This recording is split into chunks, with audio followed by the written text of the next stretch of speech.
it. all Dutch things. Now these things are awesome. Yeah. I'm gonna level with you. I'm probably not gonna eat any of this or drink any of it because I have a phobia. You know what that means? Yep. What kind of phobia? Eating things that are poison. And I am in Amsterdam. I'm sure there's a lot of stuff that you eat that doesn't make you feel good. Well, this makes you feel good. I have another one because it didn't fit. It's almost the same. Nice. Well, thank you guys. And we have a little gift for Layla. Craig isn't here. You want to give it to her? You guys are nuts, man. I will make sure she gets that. Thank you very much.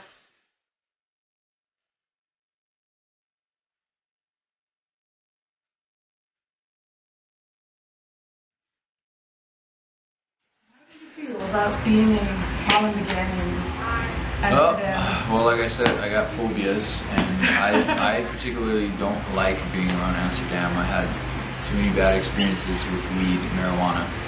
So being around in a restaurant where people are just smoking it next to me, I can smell it and I can't stand it. Go away. But I do love the people here. I love the fans, and it's always a great show and everything. So you love the fans in Holland? yes, very much so.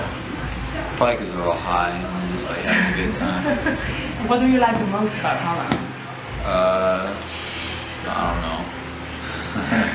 I don't know, man. Probably just that, dude. It's the shows and stuff. I like. I mean, you guys got a lot like museums and stuff, and it's like really pretty. Like it just looks pretty. So I like that. But you've been to what kind of museums? like, well, I went to Van Gogh or Van Gogh. Went to that. I'm going to Aunt Frank's house tomorrow. You know, that kind of stuff's really cool. You know, gets you away from the crazy things in Amsterdam. What was the most awesome concert you ever played? The first time we played here was pretty amazing. I'm not gonna lie. That was up there.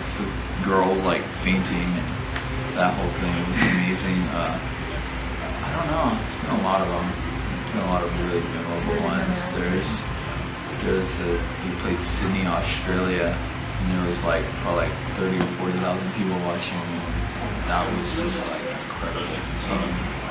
So I mean, there's a lot of times where it's just like, I don't know, like you can't believe you're doing it. So there's a lot of good shows. There's a lot of bad shows too. Don't get me wrong, but yeah, those are probably the two that I remember the most as being like fucking awesome.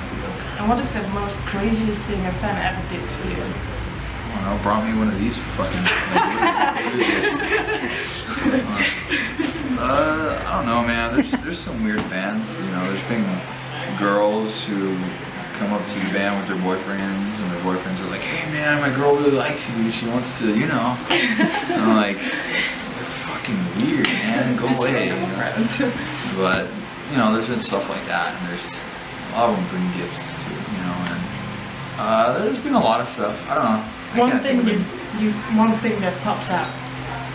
I don't know. I can't think of anything. I don't know. Like crazy? Like yeah, or something you just remember, you never forget. Oh, well actually there's one thing I'll never forget, is that this girl, she has this weird hair, I remember too. We were outside, we played this really small show. The show wasn't very good, it was okay. But it was like this place we'd never been, a small city, so it was a lot smaller. And I just remember like all the fans were outside our bus, and I opened the window, and I was just gonna make fun of them or something. Then I started signing autographs and stuff, and this one girl, she handed me $1, like an American dollar bill, and she had written a note on it. And so like I got done signing it, and I opened it up, and there was a phone number, and I was like, oh man, I'm not gonna call this girl. But then I read more, and it said that, you know, our music had helped her. She was battling cancer. She was going through cancer, and our music like was helping her get through it, and she overcome it. And our music like helped inspire her and save her. And so I still have that in my wallet right now, that dollar bill. I don't want to get it, but that's special. Yeah. So that's one thing I'll never forget. That makes me humble.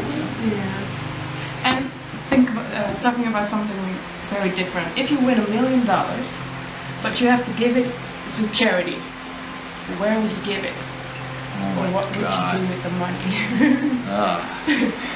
I don't know. I would give it to charity. You know, you can always make more money. But I don't know, dude. I'd probably give it to. I don't know, because myself, I've battled with a lot of like mental issues, so I'd probably donate it to something like that, where you know, like helping people with like mental problems, like overcome stuff and research and all that kind of thing. So that's probably what I would do with it. Cool. And a question about charity: are you an organ donor? I don't think I am. No? I don't think so. You want to be, or you're like? I don't know, man. Because I'm the type of guy, like I keep everything. You know, I like to, you know, like all the gifts you guys gave me. You made me a book. I like to keep all that stuff. I have that. It's at my mom and dad's house. They have everything that fans have ever given me. Pictures from everywhere I've been, flags, and all kinds of stuff. You know, I keep all that stuff, and I like to save it and like. Look back sometimes. Sometimes I hate looking back because I'm like, oh, that was pissing. Why? Yeah, but then sometimes it's just like, wow, I've been places, I've done things that a lot of people don't get to do. And then I think about it. Well, my body is like the one thing that definitely can't give away. And I just think that my heart would be beating in someone else's chest. That's the ultimate thing. What I do like to give to, like I feel like when I do shows, like I just want to make people happy. So, and like I said before, like I've had a lot of people tell me like we inspired them and helped save their lives. Well, if I could physically help save someone's life, that's pretty awesome. So I'm kind of on the fence. I don't have an official decision yet. I'm like, wow, I want to be buried and put somewhere where, but then I want to help people too. So I don't know yet. I don't know. I probably won't be selfish. I'll probably don't. Okay. And what do you guys think of making a One Piece story about the Gilliton 1, 2, and 3 and making a video or something? Wait, hold on, what? The Gilliton part 1, 2, and 3 to make it one story or just in a one video. Like you played the two today at the show behind each other. Yeah, no, we've talked about that a little bit actually. We've never really like tried to work on it because we're usually on to making new things and we're always like trying to reinvent ourselves and just like we're always inspired by new sounds and new things. So now that we're already done with those songs, like to go back and try to do something new with those songs, it kind of didn't feel right. But maybe we've talked about it. We're not shutting it out. It'd be cool to do a video and it's about Halo. It's like it's inspired by Halo. It took on its own thing, but it's like inspired by Halo. So if we could talk to the people that make Halo and make a movie with them, then we'd probably do it.